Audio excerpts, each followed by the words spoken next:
It's a new year, and someone has a new console they're itching to talk about.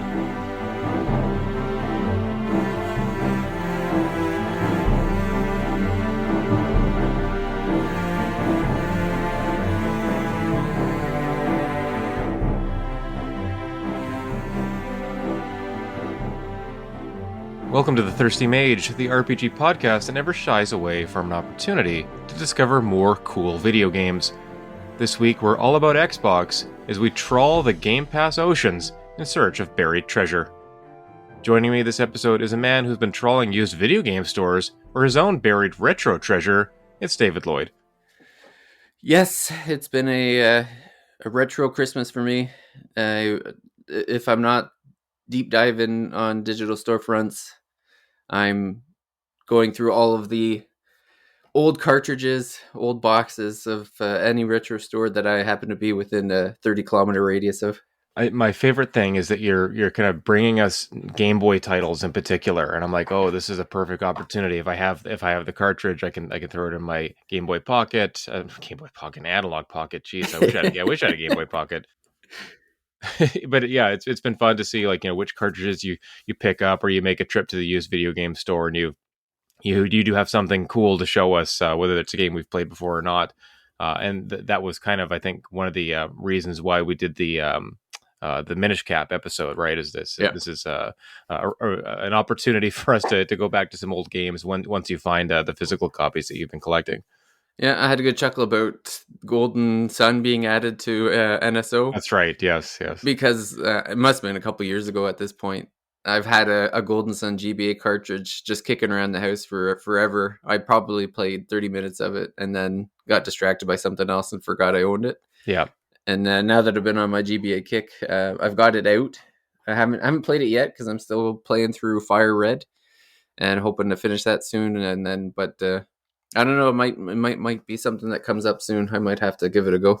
Yeah, I mean, this is it's that perfect storm of you already having the cartridge or picking it up somewhat recently, and then it coming to a digital service that more of us on the podcast and audience members as well can download it for themselves. So I think Golden Sun episode is probably in the cards. It's also a series that we haven't really talked about before, and I'm sure there are fans, listeners out there who enjoy that series. So it's nice to get the first two GBA games. I've never played the second one. I've probably played a handful of hours of the first, and like you, just got distracted by something. I never owned either game or the DS game, but it'll be fun to get into a series that I know has a lot of dedicated fans and people who have been looking forward to another game for so many years that are still waiting, I guess. Mm-hmm. Yeah. But yeah, no, not a Game Boy centered episode for us this week, although there will be a little bit of kind of connection with Game Boy by the end of the episode. But no, we're talking about Game Pass this week. I got an Xbox Series X around Christmas time, traded in some games. There were some decent promotions on Xbox consoles. I think in North America as a whole, but in Canada, the discount was pretty steep. So it felt like a good time to jump in. Just a funny aside, I literally bought a Series S from a friend who was selling one. I think he has an X already. We were actually playing together last night, but we'll talk about that game another time. And so I bought the Series S. I'm like, okay, this seems like a good time to jump in. But then right after I bought the Series S from him, a used version, the Series X got this big discount, about $130 off. So it was down to $499 Canadian. And I'm thinking, I always wanted the Series X instead. And GameStop had a bunch of decent promotions. So I traded in some games, traded in the Series S as well. And the rest is history. I've got a Series X. I've got 2 years of Game Pass loaded up. And I've been playing almost every night. It's definitely been an Xbox end of December, early January holiday for me. So yeah, really, really into Game Pass right now. I like the Xbox app on my phone. I like collecting the points for playing games. I think all of it is an ecosystem that I've been having fun spending time in. So we've got a handful of games we're going to talk about today. Some of them I've played, some just David, and a couple that we've both played before. So we'll get right into it here. The first one was a game I wasn't sure I was going to play, wanted to play, but didn't want to pay full price for. And I think that's what Game Pass is going to be a really good service for, is um, checking out games that maybe I want to wait for, or that I'm just not 100% sure that I want to pay, 40, 50, $60 for. And so the first one for me is Like a Dragon Gaiden, The Man Who Erased His Name. This is an interlude kind of experience. It's a spin off, I suppose. It's very similar to kind of the classic Yakuza games in that it's a brawler rather than the newer turn based games like a Dragon and Infinite Wealth, which is coming very, very soon. So another reason why I wanted to play this first. But yeah, it's an interlude, kind of bridging the gap between Like a Dragon, which was kind of like Yakuza 7, and Infinite Wealth, the follow up to that with Ichiban. It's also kind of a swan song or a send off for Kiryu, who was the protagonist of Yakuza 0 through 6. The premise is that Kiryu is kind of, he's become like a secret agent almost, and changed his name, and he's not Kiryu, he's Joryu. And so the whole game, like, people are calling him Joryu, and there's also a large section of people that know it's Kiryu, and kind of just humor him, I suppose. They let him like, oh yeah, he's not Kiryu. He's this new person, even though he looks exactly like and fights exactly like Kiryu. The one of the settings is a kind of a Vegas like space that's on a floating barge. Has a coliseum that you fight in, a casino, cabaret, stores.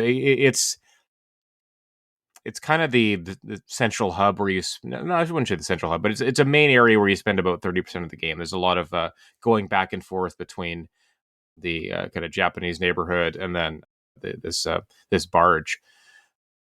It takes place, I think it takes place in a section of the city that's from Like a Dragon, Ichiban's kind of stomping grounds. You don't get that. I don't think you get that whole city space. You get about maybe a third to half of it, something like that. But it does feel familiar. Anyone who's played a Yakuza game will kind of be like, oh yeah, this is the same kind of stomping grounds I'm familiar with moving around through. You have a lot of mini games, not just on the barge, but in the city as well, from the darts, poker, and blackjack. The not maybe mahjong is probably one of them too, but you get golf. There's also the slot car, pocket car racing, which is fun. Home run And derby? There's got to be home run derby. yeah, there must be. I don't remember playing it, but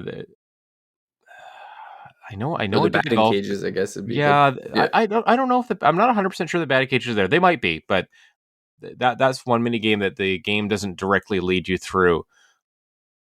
So I'm not 100% sure that those are present, but the golf one's fun, and you actually do that as part of the story as well. A bunch of the mini games, they come up in the story, or at the very least in the side quest, so you're exposed to them and you know they're there, and play them more if you want to.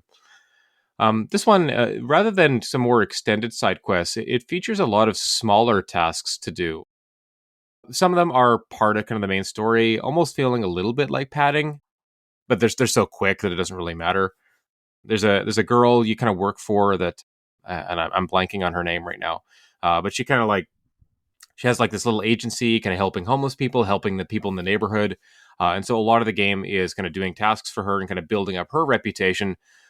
And so you're filling up meters, you're gaining money and influence points that way, and then the nice thing is kind of everything is tied to money in this game. Maybe a precursor to Infinite Wealth.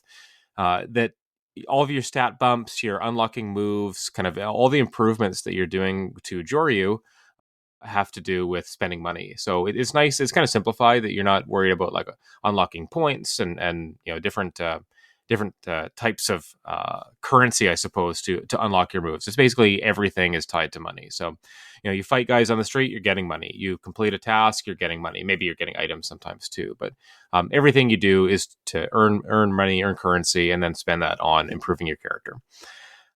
The kind of some of the new things, in addition to the familiar kind of brawler moves that come from previous games, Joryu has these secret agent powers that are kind of fun to use. So the first one you get is it's almost like a Spider-Man web that shoots out of your hand, I guess it's like a wire or something like that, and you wrap up enemies and you can kind of fling them around, and it's always funny to do this. Like as you upgrade the power that this it might be called spider or something like that. As you upgrade this power, you're able to hook in more enemies, and so you get to a point where you're kind of lassoing 4 or 5 enemies and just tossing them around like you're wrangling a bull or something like that. It's really funny to see. You can knock enemies into each other with this move. So that was a favorite of mine. I always kind of leveled that one up first. A couple other powers. One involves you summon like drones, and the drones kind of go and like knock into the enemies or bash into them, just doing a little bit of damage. But it's kind of funny to see, like, you summon like a dozen of these little flying helicopter drones, and then they'll just seek out the enemies and start to distract them and take them down. You can summon enough that they're just kind of almost paralyzing a boss in the corner or something like that, and it takes them a while to get out of it. The third one, and I might be getting the order wrong here, you get one where you kind of like you flick like a cigarette and it explodes. Basically, it becomes like a stick of dynamite almost. That one's a little bit slow to use, and because the explosion doesn't happen right away, there's like a 2 or 3 second countdown. I didn't use that one as much. I was using all of the powers specifically to get the achievements for them, to unlock the Xbox achievements for them. But I found myself not using the cigarette dynamite that much. Why do I think? Oh, there's one more where your shoes kind of become rocket powered, like the Rocketeer or something like that, or Iron Man, and you're kind of just zipping across the screen, and you knock into enemies, and it does a little bit of damage to them.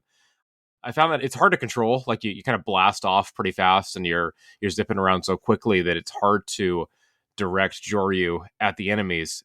So I didn't use that one as much. It was nice to get out of a jam sometimes, but yeah, I'm definitely using the spider power the most. Yeah, like a Dragon Gaiden. I enjoyed it. It's a shorter experience for sure. It's somewhere in the 10 to 15 hour range as opposed to a traditional Yakuza game, which can be 30 to 40 hours or more, depending on how much side content you want to do.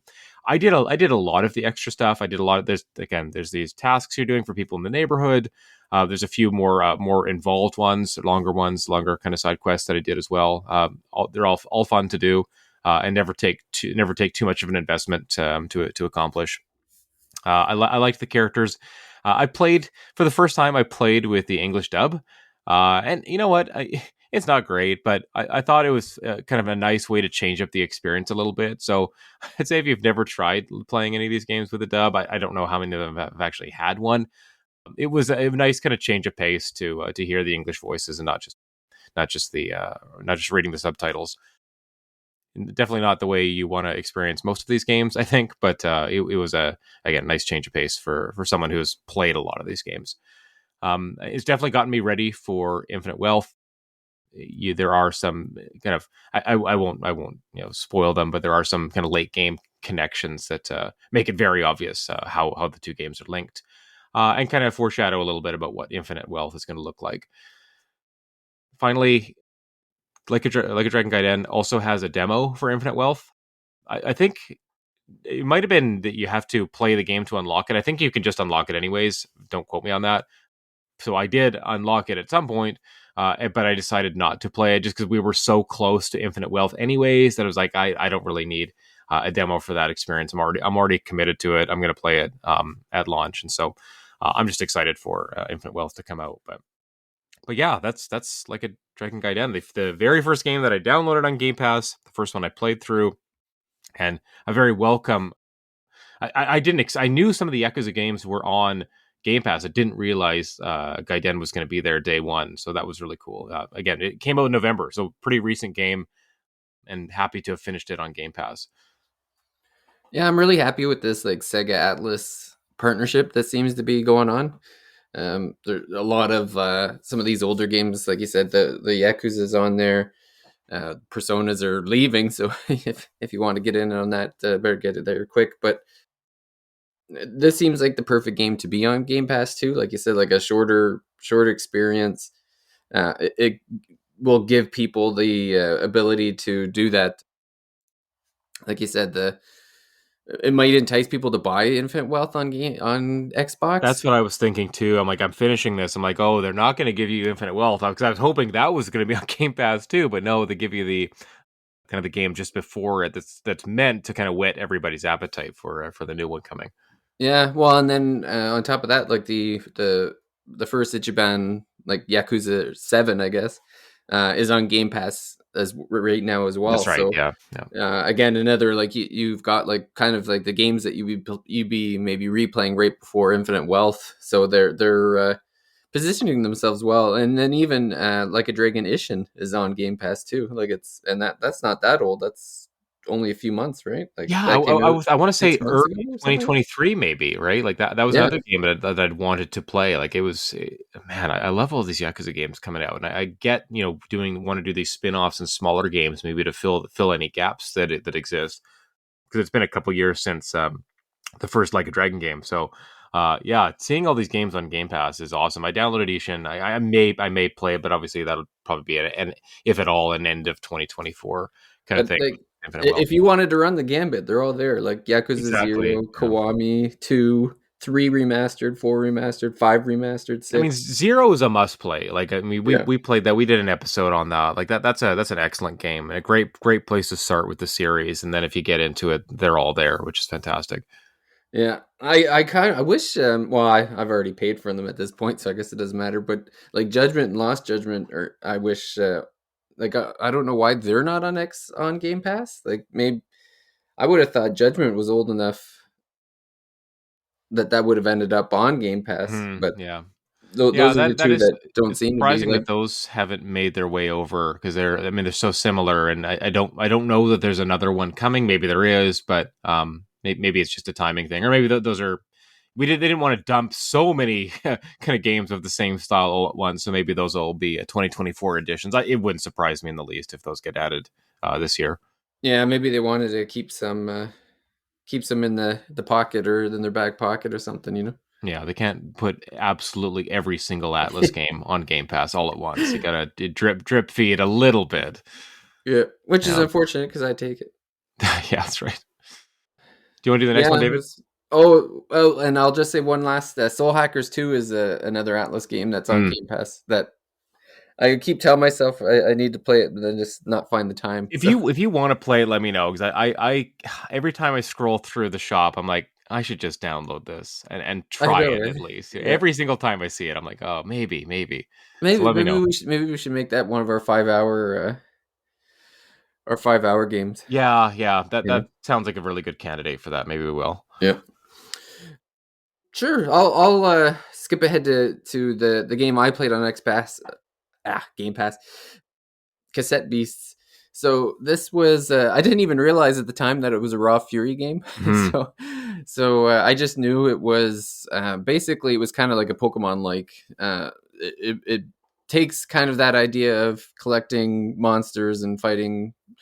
I at the time I also thought you were fighting like you were using them like Pokemon where like you were collecting them and then throwing them out to fight.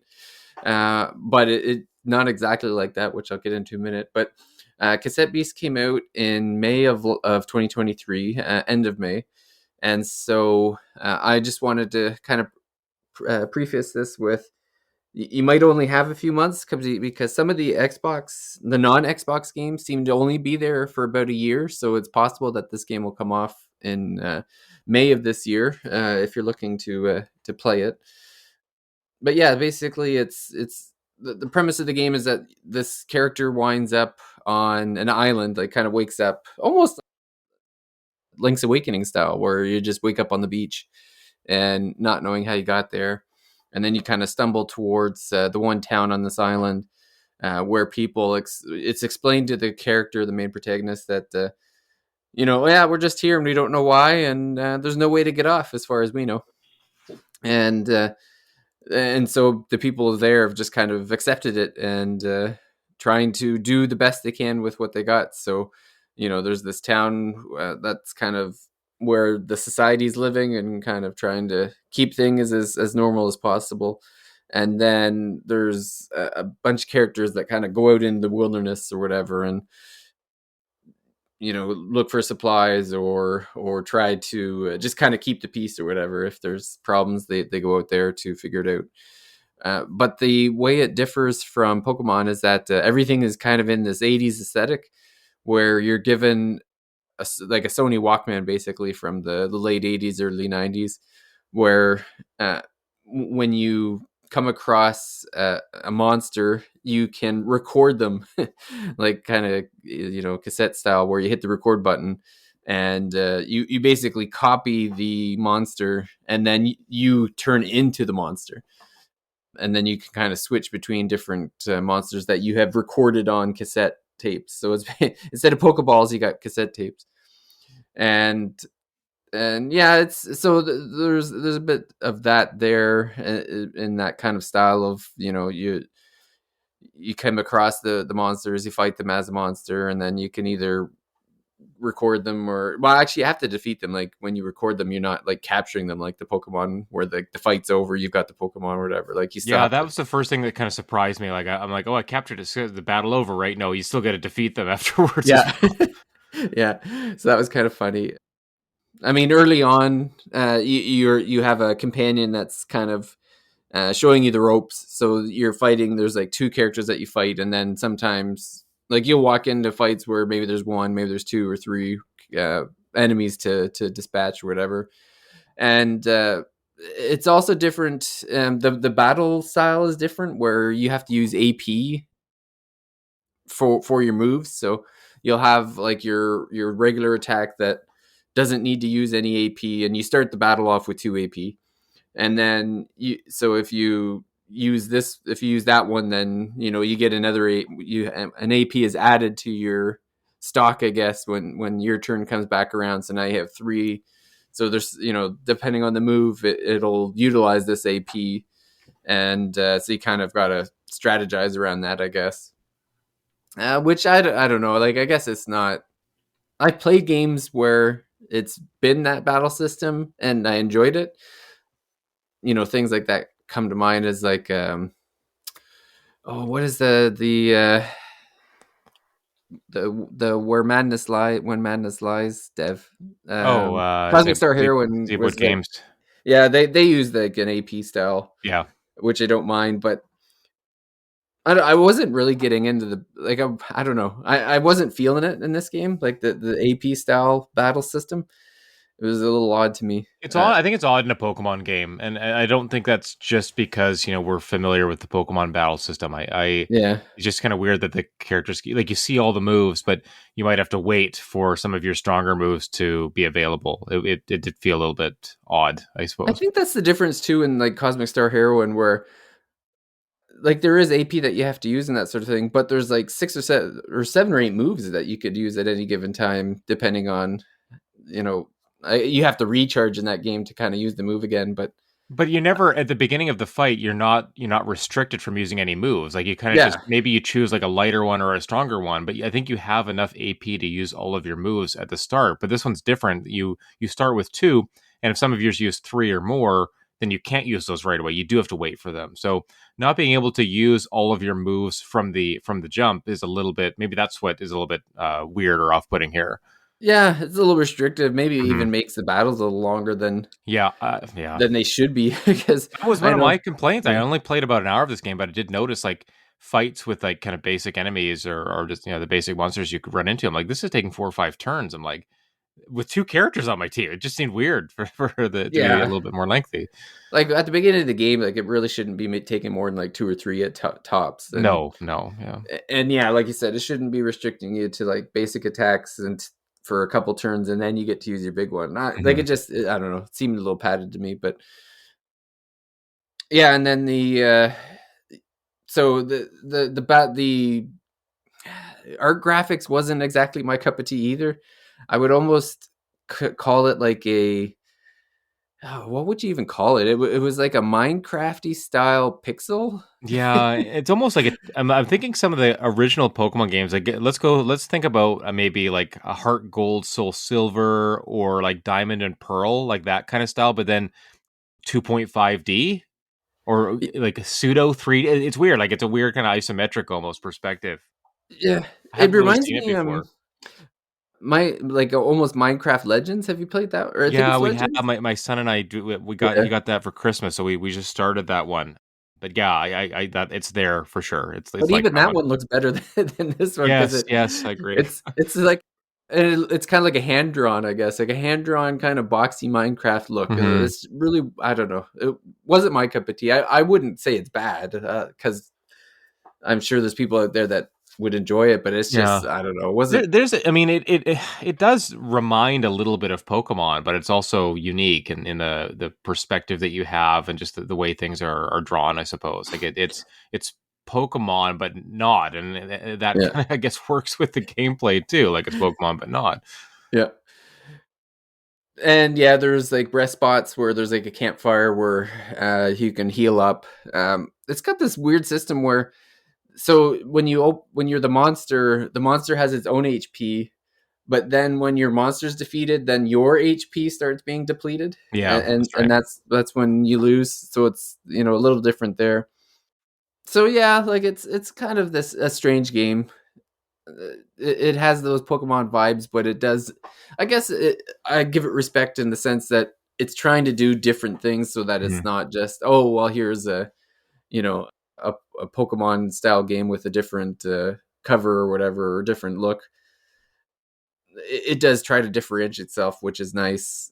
I mean, it feels a lot more adult themed, right? Like just the Yeah, situation that you're in. Like you're not like a child on an adventure trying to be the best or collect them all. Like there's nothing like that. It's more like you're stranded. You want to get home. Like you're in this strange place. Everyone's like, you're not going home, and it's like yeah, it's kind of traumatizing. Like, hey, I just got warped here. Like, how do I get back home? Like, you're not. Like, we're just living here now. yeah. And even like some of the just the dialogue there were some kind of ruffians that came to town and then there's like a boss fight that happens earlier on, like a tutorial kind of thing that sets up one of the main goals or objectives of the game. And yeah, just everything that people were saying in the situation that you're in, it's not light-hearted like No, Pokemon is. Like it does feel a lot more serious, or the stakes are higher. yeah. So and again, this is I'm probably not gonna like I played a few hours, but I think I'm good. Yeah, yeah. But this is kind of like the perfect example of Game Pass where it's like you know what I might have been disappointed if I had spent money to buy the game, but now that I've paid my monthly fee, like I got in, I got what I wanted out of the game at this point. Now I can move on. Like it's just it's kind of like exactly what Game Pass is intended for to a certain degree. And it's funny thinking about like the purpose of Game Pass. I've been thinking about that a little bit lately. When we kind of planned to do this episode, and I think it wasn't originally the plan. Like people would try games on Game Pass and then buy them, or like they were like, oh, I like this, or I'll recommend it to people and they'll buy it, Yeah, like something like that. Like I thought the idea was at some point this would generate more sales for them rather than just the money got the earned from Microsoft paying them to put it on the service. I don't know if that's still the case. I don't know if that's still an objective of Game Pass to convert to buyers, or if that's happening, if they're even thinking about that. But I think at some point, maybe when the service was pitched or when it first came out, like I think that was one of the promises to maybe to developers or publishers, like, hey, like this will translate to sales somehow. And yeah. I don't know that that's the case anymore. I think Oh, I know. I don't think it I can't be think they've right. already started to transition to more like I think they've got this set up as like we want to be the Netflix of video games now. Like Yeah, that's yeah. the idea that I get from it. I can't imagine with smaller games, like, and I don't know any of the specifics here. This is no like inside baseball or anything. I'm just speculating, but I wonder if it's like no longer just the Game Pass money we're giving just covers your costs, and then you need to kind of make profit on your own, by converting to sales or something like that. I wonder if like a game like Cassette Beast, which is not small, we know the company behind it, but even smaller indie games where like uh, maybe they're exclusive to Xbox. Like if you're going exclusive to Game Pass, like I imagine you're getting enough money to turn a profit. Like if you're kind of making that decision to only be in one place and foregoing sales on other platforms, maybe whatever money you're getting from Game Pass would be enough to make it like the game was a success financially. Yeah. Well, it's funny like a lot of these indie developers are like they're getting on Game Pass, and now I don't know if it's they're getting less, but they're not having to be exclusive. Like Thirsty Suitors came out on every platform, but they were in Game Pass. Yeah, So it's like, okay, that's so right. you pocket the Game Pass money, which probably covers most, if not all, of your development costs. But now you're also pocketing the money from the other developers, like especially indies. Like I would assume that Steam is probably going to be your number one revenue generator. So Yeah, if you can even get on Steam and Xbox, then that seems like the perfect combination for a lot of these indies. and that makes sense because I mean, there's an Xbox on PC or a Game Pass on PC as well. But yeah, you're right. Like a lot of people, like there'll be a games will be on Steam first, wish listing, and getting a sense of like how popular this game is going to be, what kind of buzz and excitement is there about it, and yeah, I could see Game Pass playing games on Game Pass as like a trial. I'm like, oh no, I would rather play this on PC for whatever reason. Maybe that's on your laptop, your Steam Deck, or something like that. So trying it on Game Pass and then being like, oh yeah, okay, I am going to buy this game on Steam because I like it or I want to support the developers. I think there's a little bit more of that on PC than console, right? The idea of supporting the people who make the games you like and maybe knowing that, oh, if I play it on Game Pass, I'm not giving them a sale, so I'll go ahead and buy it on Steam because I like this game. I want to see more from these guys, so I'll just buy it on Steam. And there's so many Steam sales that you're just on average you're getting games cheaper on Steam than anywhere else, right? So Yeah. yeah, Well, and if you want to keep the game long term, like if you play it on sure, Game yeah. Pass, love it, and then you're like, well, I want this game forever, then you're probably going to head over to Steam and pick it up or something. Yeah, see that I haven't had an Xbox long enough to be frustrated about games leaving Game Pass. Like, yes, I see Grand Theft Auto 5 and I see the Persona games that we mentioned leaving Game Pass. Persona leaving makes sense with Reload coming out, Reload also coming to Game Pass. It is a shame that 4 is leaving too, but yeah, let's move forward here. So the next game we've both played, I think you finished it too, David, The Outer Worlds. I didn't finish it, but Okay, I not quite. played a good chunk of it. Yeah, that's good. So The Outer Worlds was the second game I played, maybe the first. I'm mixing that up with Like a Dragon. But yeah, The Outer Worlds is a game I'd had my eye on for a long time, and I was like so tempted by all these sales that had happened to the game, and where do I want to play it? I was probably very close to buying it on PlayStation at some point in the last 12 months. I definitely wanted to buy it on Switch, but heard that the performance and visuals weren't great. So I was like, okay, no, this is one I want to enjoy on a more powerful console. And so, not even really thinking that The Outer Worlds was on Game Pass. Like, this was just literally day one. I'm setting up my Xbox. Let's see what's on the service. Oh, Outer Worlds, fantastic! Of course, I'm going to download this and get to it soon. So we have Starfield, which is followed in space, and then you have the Outer Worlds, which is followed in space at home, right? That meme or that GIF where it's but we have followed in space at home, and it's the Outer Worlds. I think the Outer Worlds might be the better game, and that's coming as someone who hasn't played Starfield yet, just thinking Yeah, about I would agree with critical you based on reception. the little I played Starfield. Well, there you go. So okay, Yeah. we've got one in that column, and I will try Starfield at some point this year, and we'll see if we go 2 for 2 there on Outer Worlds, maybe being the better experience. The idea, the premise is that, and David, you'll have to correct me if you can remember more than I kind of played so many games the last 2 weeks.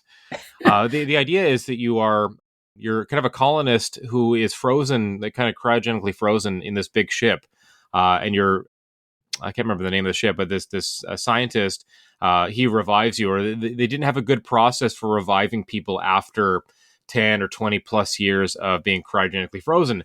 But this scientist kind of comes up with a method of doing that. That maybe doesn't have a very high success rate, but it works with you. And so he revives you, and you do your whole create a player, create an avatar kind of thing, as you do in Fallout. And leaving this kind of colony ship is kind of akin to leaving at the vault in Fallout, right? There are a lot of similarities here. This is an Obsidian developed game, and then obviously they worked on New Vegas, so they're familiar with Fallout for sure.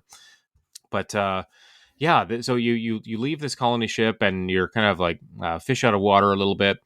And at the beginning of the game, you're supposed to meet like this, like a Han Solo kind of character, like a scavenger trader kind of figure. And hilariously, your ship kind of lands on him and crushes him. So the Yeah. person you're supposed to meet on this new planet, You kill. the person who's I guess is going to be like your your partner, your kind of guide, you kill him right away. And so the first joke is that you get to kind of role play as that character you killed. Like, oh, I'm this guy. This is my, and so you get his ship, right? That becomes your ship. It has a funny name, like the Lost or the Unknown or something like that, or the Unnamed or yeah, something like that. Anyway, you get his ship, and so you kind of role play as him for a little bit. That joke or that instance of persists for like maybe half or more of the game, where you can just play as that character. You can tell everybody, oh yeah, I'm this guy, even though he doesn't exist anymore, because people are going to ask you, oh, where'd you get that ship, or you're so and so, right? We see the tags on your ship, we know it's supposed to be you, but you look different, or you're not him. So you get to do that a little bit, or you can kind of just fess up right away, like, no, he died, or I crushed him, or something like that. You can play it however you like. There's a lot of interesting role play in this game, and I think that's what really makes it appealing to me. It's a good one of those kind of more Western rather than or linear type of RPGs where you can kind of choose your own adventure a little bit here. And I love games like that. I love when, in a game like Mass Effect or Skyrim, you get a choice to, I'm going to choose these guys or these, or I'm going to solve the quest this way, right? Whether that's through going in guns blazing, like David probably wants to do, or swords out versus kind of just trying to talk your way through. What I really noticed or loved about this is that so many of your quests can be solved through talking, right? You can talk people down off of a variety of different situations just by having a charm score or an intimidation score high enough. And so I'm pumping stat points into the talking capabilities, those parameters, those perks, because it's you're able to use it so often. It's not a game where only like 10% of the time can you actually solve a situation through charming your way out of it. In this one, I at least half of the kind of scenarios you run into can be solved without violence, and I think that's fantastic. I think that just makes for a more enjoyable game. Like so seldom did I feel that I was boxed into a corner and just had to shoot my way out. I loved that I can constantly tricking people or kind of convincing them using like logic to like disarm them or to have them not come after me, to let me into places I'm not supposed to be into.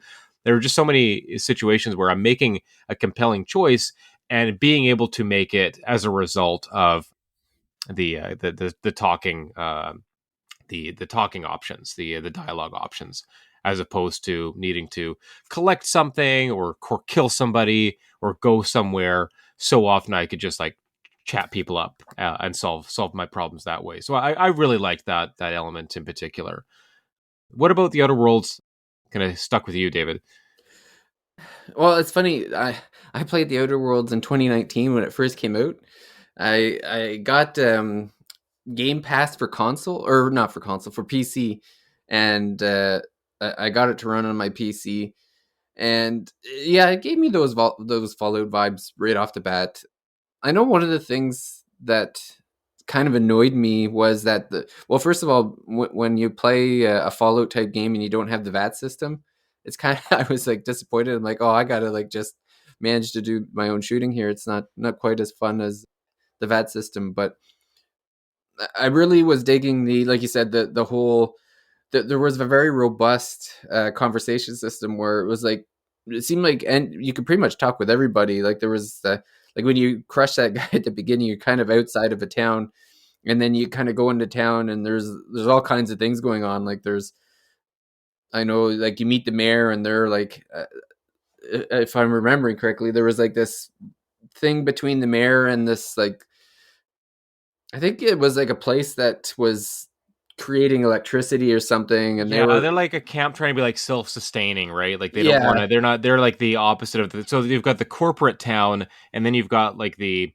No, Oh, they're not rebels or something. They're no, like, they were like off. They were trying to live off grid or yeah, something like that's it. that. That's And it. yeah, the mayor wanted you to convince them that no, go. I think one of the options is like you could sabotage their area so that they couldn't because they were living off grid. And I guess there was like you could either sabotage it, so they had to go back to the corporate system because there's like a corporation that basically is like the galactic government, from what I Yeah, can and remember. that's what he wants. The mayor wants you to sabotage their Sabotage, power yeah, so they come back, right? yeah. And then, but there's also an option where there's like, I think there's like some kind of machinery you can get for them, and then it would make them like completely off grid. They wouldn't have to rely on the corporation at all anymore. And then I think the mayor gets mad at you if you do that. Yeah, So it was nice where you're like getting into the game and it's like there's already a bunch of different options right off the bat of like how am I going to proceed? And totally. Yeah, then just within the first hour, there's like a compelling main story quest that yeah, involves like choosing faction A or faction B, and you talk to the people, and you're like, they both have like compelling arguments. Again, there's a lot of gray in this game. It's not always like this one early on, maybe a little bit more like good versus evil, corporation versus the little guys. yeah, But I think there are more of them that are nuanced, like where you can see both sides, and choosing one or the other isn't that simple a choice. If we're thinking about moral decision making. yeah. And then the thing, so here's the my biggest thing of this between Starfield is that Outer Worlds there's a very finite amount of places you can go. Like it's there's not very many places to go, but they're filled with content, Yes, which yes. is like the exact opposite of Starfield of like, oh, there's like hundreds of places you can go, but they're empty. So that's why I prefer Outer Worlds Hmm. to Starfield. Yeah, it's a good point. Like you have like a star map, and there's like 10 planets, and they kind Yeah, of open up, one at a time. Like this isn't like it's not like a No Man's Sky or Starfield where it's there's 1,000 planets, or some of them procedurally generated. They think these are all like it's a very tailored experience, right? Like what yeah. you expect to find is going to be the same for everybody, but how you go through these outer worlds, how you go through the story, like that's obviously up to you. And I One imagine that hub people world, have very different right? playthroughs. Isn't there like one? There's like one main. So the first place you land is like a planet, and you can kind of do the things there. And but then when you take your ship, I think you go to. I feel like there's like a main galactic area that you go to because I remember like that's where the guy with the moon head is. You know But what? Again, it's only been a few weeks since I finished this game. I would say that they didn't feel like a big hub world. There's a couple spaces that are larger than others, and there might be like areas we go to more often than others. But maybe yeah, every maybe that's what planet I'm thinking. I kind of don't had think like a it's yeah, city, and then like an outside the city area. yeah, All the planets kind of had a similar environment to them or structure to them. yeah. Okay, maybe that's it. I know my problem with the game when it came out in 2019, which I think they fixed since now, is that the enemy AI was horrible. Yeah, yeah, Like it yeah. was so easy to trick them. Like I remember in that first the first world that you went to, there's so there's like the main city where there's the corporation, but then there's kind of like a ghost town outside of it That's right. Yeah, where there's a bunch of like rebels or savages or something or whatever. And I remember there was like one big guy who had this like monster. I don't know if it was like a flamethrower or something, but he had some kind of weapon that would kill you like with one hit. So what I was doing was like he would chase me to a building and I would just run around the building and like because he was slower than me, so he could run around the building and shoot him from behind, and then he would turn around and then I'd just run around the building yeah. and then shoot him from behind, and then I just kept doing that and then I until he was dead. And then I got like this bonanza of Oh, that's weapons from, awesome. Yeah, yeah. and I'm just like, man, that was ridiculous. Like, I can't believe the AI is this stupid. But Yeah. I think it's a little better now. I don't remember having to run people around, and in particular the robots that you fight, the automatons, like they're really tough. Like you generally need to use like some kind of like electric or lightning kind of damage to do anything meaningful to them. Like if you just try to use standard bullets, you're gonna have a bad time. At some point, I picked up kind of a plasma gun that used energy clips as ammo, and that was good for taking out humans and robots. So that was helpful. But before that point, I had a heck of a time just trying to get through some of the areas where they're patrolled by robots. And there's one early on that first planet where you have to, I think the power plant that you need to break into and then choose who gets the electricity or who you're shutting it off for. That one is pretty heavily guarded by mostly robots as opposed to the human kind of raider type characters. I think the enemy variety in general is lacking. I think that's probably one of my biggest knocks against the game is that you're basically fighting three types of things. You're fighting kind of human raiders, these like these kind of mutant creatures that look sort of like bugs slash crocodile kind of things, like almost a little bit like Starship Trooper type bugs. Oh You're yeah, fighting those ones, and then there's a couple different sizes for them, and then just robots of a few different types. The floating ones, the ones that kind of march along the ground. But yeah, not a lot of enemy variety. So to me, like combat was a very small part of the game, which was why I was so happy to not have to do too much of it. There yeah, there is a sort of VAT system where you can slow down time, but it's very limited if you don't kind of level it up or buff it to yeah. give you a little bit more time with it, and it goes down so fast that it wasn't something I used very often. It's almost more like Max Payne, like the Yeah, Max it's like bullet Payne. time or something, right? Yeah, Yeah. Yeah, it totally is like that. An odd kind of replacement for VATS that probably didn't fit very well. I haven't read impressions, but that was I would imagine that they would be like, we can't copy VATS because it'll it's look yeah, ridiculous. exactly. What else can we do? Is what I got from that slowdown system. Yeah. Okay, so I think that probably take us to the end of our Outer Worlds discussion. Again, a game with a pretty compelling story and interesting side content to discover off the beaten path. I think it's definitely a game worth playing, especially if you have Game Pass. There's no reason not to. But even if you don't have Game Pass, I think this is one. If you can pick it up, under $30 or $40 now, probably it is worth it. It's a good one. And there's a sequel coming out, which is another reason that kind of compelled me to want to play this game. Is we know they're making a second one, and I'm curious how the second one's going to build on this first release. So Hmm. just a couple more games here. The next one I'm going to talk about, I don't think David's played yet, and I'm going to go through it pretty fast because it's a narrative game, right? It's a choose your own adventure type. There's Hard no to say too gameplay. much. No, they very much so. It's one Yeah. I definitely don't want to spoil because I think it's a good one. It's As Dusk Falls. I think it came out in 2022, maybe early 2023. So it's not an old game, but definitely a choose your own, specifically a choose your own adventure type game. Very similar to if anyone's played a Telltale game, like The Walking Dead, the Batman one. There's a Game of Thrones one, The Wolf Among Us. So a lot of different Telltale games that they made.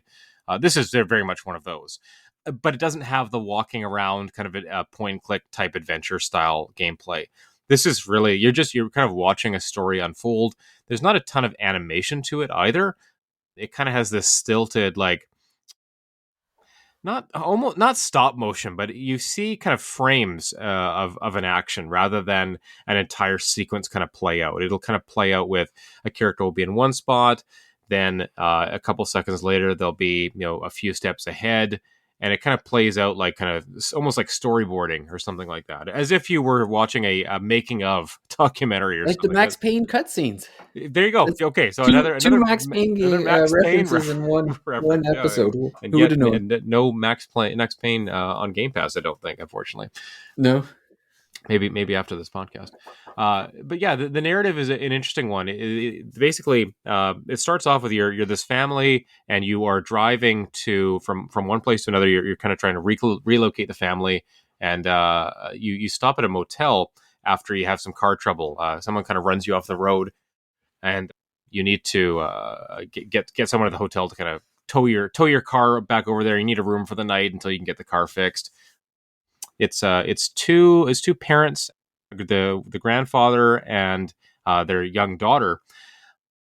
And as it turns out, the that's one kind of perspective you play with, and then the other one is these three brothers who they need money for some reason, and they end up going to rob the sheriff. I guess they know that the sheriff's going to be out of town at an appointment, so they I guess they know he has money for some reason, so they or a safe or something. They've acquired that information from somebody, and so you break into his house, and you get the money, and then that part kind of ends.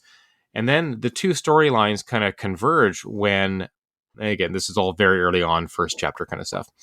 They converge when the brothers are kind of, I guess, making their escape, and they make their way to the hotel, or the motel where the family from the first part of the game is staying, and they kind of basically it becomes like a hostage situation where they've got guns drawn, and they're kind of like holding out at the motel, taking all the workers at the motel and the family and a couple other people, taking them hostage. and the police end up getting to the hotel, and kind of, it's kind of a not a stakeout, but a stalemate between the two parties. What's going to happen, and all the while you're kind of switching between the perspectives. You're playing as like the dad from the family, but you're also playing as the youngest brother on the vigilante or the criminal side. And so it's really interesting the way that you kind of switch between different perspectives, and the whole time you're kind of making choices and having to do kind of small actions to move the plot along. There's a lot of quick time events, and the funny thing is, like, some of the button pressing ones are really hard. And like, I'm jamming away, and I'm not as good at this as I used to be. But at 38 now, like, I can still get most of them done if I work pretty hard at it. But some of them are really like, I missed them. I'm like, I'm wailing away on this Xbox controller, and I can't believe I still missed it. And then you realize that some of the ones that are, you have to really mash the button to succeed at, like maybe it's grabbing a key, or staying quiet or something like that. You're activating some event, some sequence in the story. If you miss it, like that could be like character dies or not, or you escape or not. Like something consequential can happen through missing one of those QuickTime events. So most of the QuickTime events are either just press a direction left or right or up or down, or just press a prompt, just press a button once. But the jamming ones really got to me. So if that's not your cup of tea, you might not like As Dusk Falls. But across 6 chapters, and it was longer than I expected, it's a really compelling story. I love the way that it doesn't maybe necessarily fully wrap up everything, but it does leave some stuff to your imagination, which I liked. How things wrap up, and maybe that changes because it's got this huge plot line, and you can kind of see what percentage of people went this direction, what percentage went another direction. You can see all the kind of events that you missed out on. Of course, you don't know what happens there, but you can see, like, you can go and you can actually jump back to spots in the timeline. It's a really cool system where you can jump back to a specific moment and replay that decision, or replay that QuickTime event.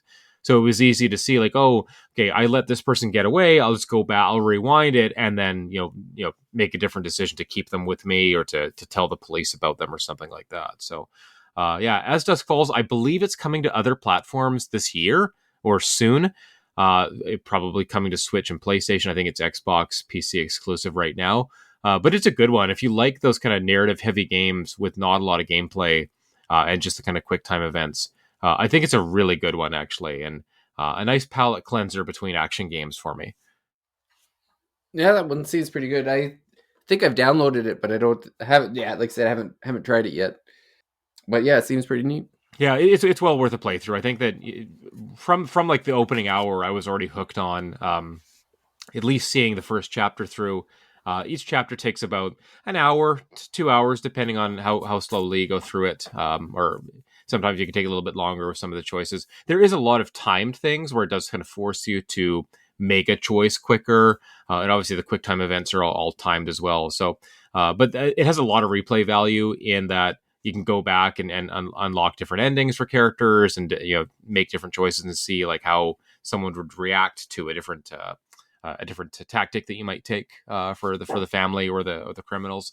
And then other characters get introduced in later chapters too, so you get to play. You even do time jumps between like past and present, so you get to play as characters when they were younger and stuff like that too.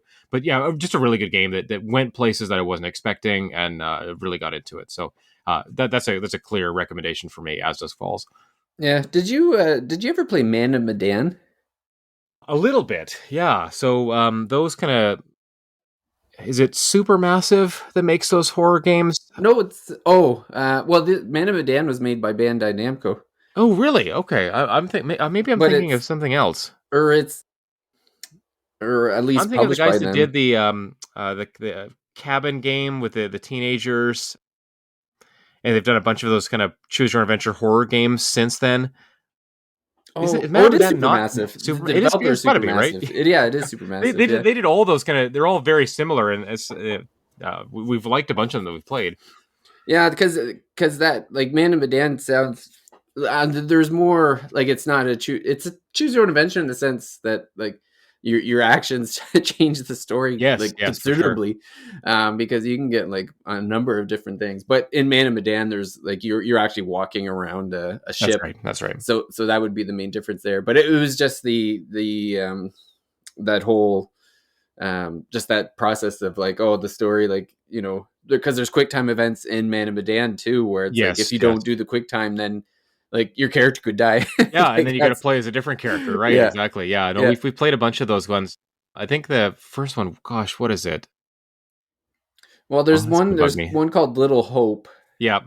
That one was, I think that was they were in like I think a car breaks down on the side of the road and they're trying to like get out of a forest or something. Yeah, yeah, we haven't played that one. There's The Quarry, I think is their most recent one. Oh yeah, yeah, there, I yeah, was it's the Dark Pictures and anthology. That's what kind of these yeah. games are branched under. And I'm Until pretty sure I Dawn was played their Man of first Medan one. on Game Pass. Oh, you did? Okay, Yeah, that's because I cool. didn't pay for it, so Yeah. I'm sure I played. It's not on there now. I just checked, but I'm almost positive that Man of Medan was on Game Pass. Yeah, I would say look out for their games coming to Game Pass as well. They're all, I think they're all pretty good. They're more horror leaning, right? Until Yeah, As Dusk Falls, not really a horror game. It is more of a. There are some thriller moments, but it's a drama for sure.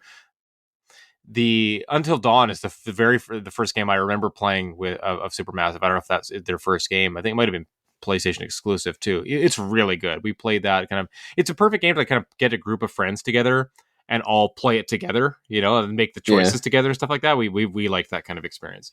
yeah. Yeah. One more game for us. David's been playing a little bit more of this one. I've played these games, but I haven't played them on Game Pass. So David, take it away. What's the last one here for us?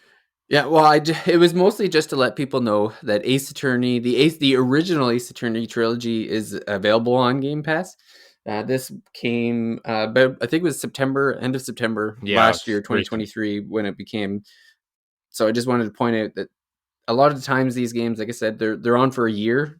So if you ever wanted to get into the Ace Attorney trilogy, now's the time to do it if you got Game Pass. And I mean, it's fantastic. Like it's basically like if you haven't played an Ace Attorney, it's essentially like a detective visual novel, I guess. Like Hmm. you play as Phoenix Wright. You're a lawyer and you're defending a client who's been in most cases, I think it's like unjustly arrested for murder or something. And you basically, as the defense lawyer, you're trying to figure out, okay, well, who actually done it. And so there's like you'll go to an area where it's like point and click, where you're like looking for clues, looking for things to help your client. And then it moves into the courtroom, where it's more of like a puzzle-y type discussion with characters, where there'll be a witness who will that you'll be cross-examining, and then you kind of have to find the dialogue to order, I guess, to a certain extent of, okay, when do I object, or when do I do this? And you're basically trying to uncover the truth of what happened in that particular court case. I believe like I said, it's a trilogy, but it's a long running story. Like it's all connected, and it all comes to a terrific conclusion at the end of the trilogy. And I played this with my daughter, and like she's hooked on it. Like Yeah, I can see that. she's played them. She's played the trilogy twice now. Oh, awesome. Yeah. She's at that age where she can appreciate kind of what this game's doing. Oh yeah, just loves it. And then also we had to get a Crunchyroll membership Hmm. a couple months, where she's like, because there's I would say that the anime doesn't do the game justice. But if you've played the game and you kind of want to just see it again, sort of thing, it's kind of neat to watch there's 2 seasons of the anime, which kind of covers a lot of the stories, but not all of them, and then shows you the court cases, but like very like it takes like maybe a 2 or 3 hour court case and makes it into 20 minutes or something, so it's Hmm. not quite the same, but pretty neat. And yeah, it's definitely worth playing if you've never played it. It's one of those, like, you know the must play games get thrown around a lot, but I mean, this is a must play trilogy. It's so good. And I think that there are probably still people out there that think that the Ace Attorney games are Nintendo exclusives, but they haven't been for a little while. Capcom did start putting these games on in other places, so you can get them on Game Pass now and Xbox. In addition to, I think they're probably on PlayStation and Steam as well. Yeah, I think they're everywhere. They're everywhere They're now. Yeah, definitely on Steam. Like we played them a year or two ago on Switch, but yeah, now they're on Game Pass. So so she actually downloaded them. She played them a second time on Game Pass when last September when they came out, because she immediately downloaded them and just started playing yeah. through them No, again. I So love that. I love that she's getting into them, and all the more reason because later this month we've got the second trilogy, right? The yeah, Apollo Apollo Justice games, Justice. right? So Yeah, four, basically, Ace Attorney 4, 5, and 6 are also coming to a variety of platforms. So the second yeah. trilogy is on the horizon here. So Again, like it's smart of, like, why wouldn't Capcom take the Xbox money and have, like, basically they're being paid to have an advertisement for more games that are I coming out. know. I don't know that the Apollo Justice trilogy is coming to Game Pass, but again, it's the same. Not Like, Game Pass, no. right? No, not Yeah, not not yet. Anyways, maybe down the line. But yeah, yeah, it's like the Yakuza situation we talked about earlier. Like he's bringing these earlier games. So, I've played Ace Attorney 1, 2, and 3, loved it. I'm gonna buy the second trilogy, obviously, because I love the first one so much. So it's smart yeah, of them to be doing this, like releasing or offering the first game on Game Pass for a year, when within that year sequels come out. Right. That seems to be a winning formula for them. yeah, Yeah. But yeah, Ace Attorney trilogy. Yeah, obviously we've talked about that those games on the podcast before too. So it's on Game yeah, Pass. Check that out. We just wanted to kind of highlight a bunch of games on Game Pass that we've been playing recently, or that maybe people aren't sure. Maybe they're not in that ecosystem yet, or they're looking forward to it or something. Just a bunch of games that we've been playing recently. We want to do a part two, not today, obviously, but we want to do another episode where we kind of talk about some of the games we bounced off of. So we'll talk more about, and maybe we'll do more games, a little bit more rapid fire style. Today we kind of dove into these ones a little bit more. But maybe we'll do a part two where we talk about some of the games we played on Game Pass that we didn't quite fall for, or didn't end up going all the way through. Maybe just playing an hour or two of them before we bounced off. But yeah, that's another episode, another week. So stay tuned for something like that in the near mhm, future. But yeah, thanks everybody for joining us as we spend a whole episode talking about Game Pass. Kind of a theme episode, but a lot of different cool games to check out. I played Remnant 2 last night with a couple buddies. I think we're going to get into that. So might have some updates on Remnant 2 at some point. It's kind of a third person shooter meets Dark Souls kind of experience. But I didn't even have a microphone, and my two friends did yesterday. So our multiplayer experience was was not as good as it could have been. So I'm going to go invest in an Xbox headset, I think, this week. I got one. It's good. Yeah. Do you have the branded one? Yeah, it's not too expensive. I think I paid $100 for it, but Yeah, the prices seem reasonable. it's I pretty do. good. It's good quality. Okay, yeah, Yeah. I'm gonna look into that one, and I think just because the Xbox doesn't play super nice with non Xbox things, it seems No, like I tried no. like doing Bluetooth or just Well, the PC good thing headset too doesn't is really work. the headset plays nice with other things. Like, I've hooked Oh, it it up does. to Okay. my iPad and stuff. Like, Oh, beauty. you can Okay. use it as a Bluetooth headset as well. So Okay. it's Okay. not just stuck to your Well, Xbox. that's good. That makes me a little bit more open to picking up that version than if I can use it elsewhere. Okay, yeah, I'll look into the branded Xbox wireless one then. Yep. But yeah, thanks everybody for joining us. We're gonna have episodes coming up soon. Another Game Pass episode. We're gonna have a discussion about there's some indie games on Steam we've been playing. We're hoping to do an episode on one or two of them soon. And then of course Infinite Wealth coming in the next couple of weeks as well. So some stuff to stay tuned for. But yeah, thanks everybody for joining us. Hope you have a great week ahead, and we'll talk to you again on the next episode of the Thirsty Mage. Bye for now. Bye.